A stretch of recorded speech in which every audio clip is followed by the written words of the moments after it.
you're born and raised in the city. My Nana was the biggest Giants fan around at the time. She knew Eddie Logan. In fact, she actually knew Eddie Logan good enough that she got my brother in the locker room for his birthday. When my brother had an opportunity to bring one other guy in, he took a neighbor instead of me, which was hurtful to go see Willie McCovey at that time. But in the long run, I got to see Willie Mack. I became pretty good friends with Willie Mack. But baseball and all sports, all games were big in our family. I'm from a family of 12.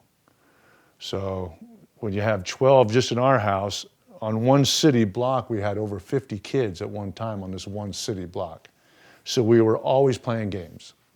We had the polo fields, Golden Gate Park, 5 houses away. So we used to go over there and play baseball and basketball, whatever we could do. We were constantly on the move. So that's where it started. Now, as for my baseball and getting good at pitching, I loved pitching. Nobody would ever let me pitch because I didn't throw hard enough. I did not become a pitcher until my junior year in high school. And that was because of process of elimination. One guy didn't make it because of grades. One guy hurt his arm. Another guy didn't like the coach. Well, the coach was running out of options. So he goes, here, Fred, you're a pitcher. You throw strikes, you're a pitcher. And I had this little sidearm, little dinky thing going where I could throw strikes. One thing I did learn coming from a large family is how to be competitive. You name the board game, you name the games outside, stare ball, strikeouts, everything.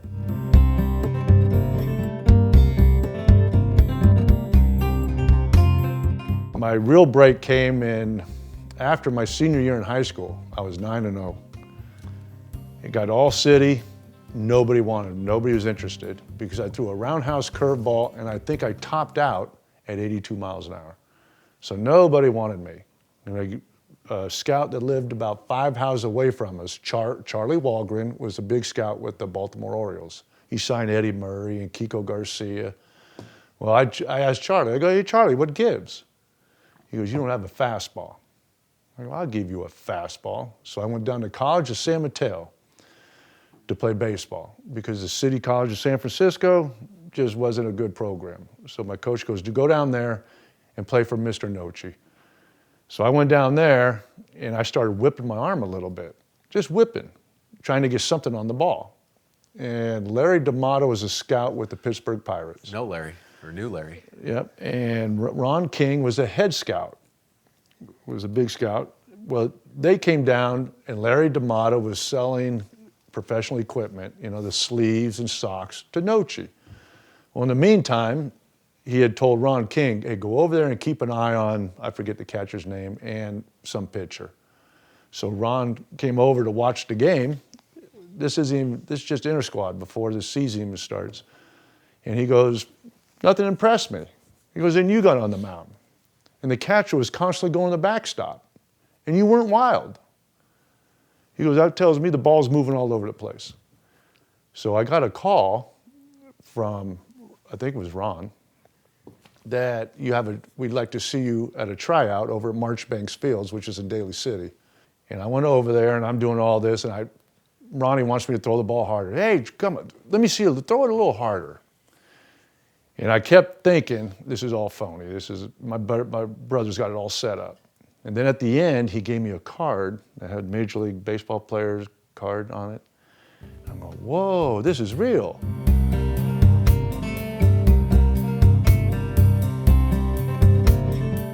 Then I went back to College of San Mateo, and at the end of the first semester, I missed 4 days of practice. 3 because of final exams, and then 1 I had to help my uncle with his business. He was in the striping business. He does those striping, and he had to do the striping at the airport. And if he didn't get it done on this day, he was gonna get sued. So I volunteered to go help him. Well, that means I missed 4 days of practice in a row. So when I went in to see Nochi after that, he was a little mad at me. He didn't like me. So he goes, you don't want to play for me. I go, look, I moved down here to live with my grandparents so I could go to school here and play baseball here. He goes, you don't want to play for me. I go, I go to work in the city and I come down here so I could go play here. Now he said it the 3rd time, you don't want to play for me. I go, I don't want to play for you. I just took my uniform off and gave it to him. Said, I'm done. Well, in the meantime, I was drafted. in the third round of the winter draft. But anyway, I said, I got nothing to lose. I can't go play for another junior college. Basically, I said, Dad, I'm going to go play ball. And he didn't want me to do that. He goes, no, you're going to college. I go, I'm not going to be able to play anywhere. So I said, let me sign. My mom helped talk him into it. So I signed my first professional contract. At the age of 18, I was down in Florida trying to get in there and play some baseball. Now, my first day on the field, I'm looking around and I'm looking, everybody's throwing the crap out of the ball. Everybody's throwing the ball hard. I'm like, why am I even here? I go, there's got to be a reason why I'm here. Okay, I don't know what it is. We'll find out. Ronnie saw something in me. My first outing, I came out of the dugout on the third base side. I threw 2 pitches. The coach on the first base side comes out, calls timeout, and goes, you can't throw like that. And I got this goofy ass wind up and slinging the ball. I go, that's the only way I know how. He goes, you won't make it.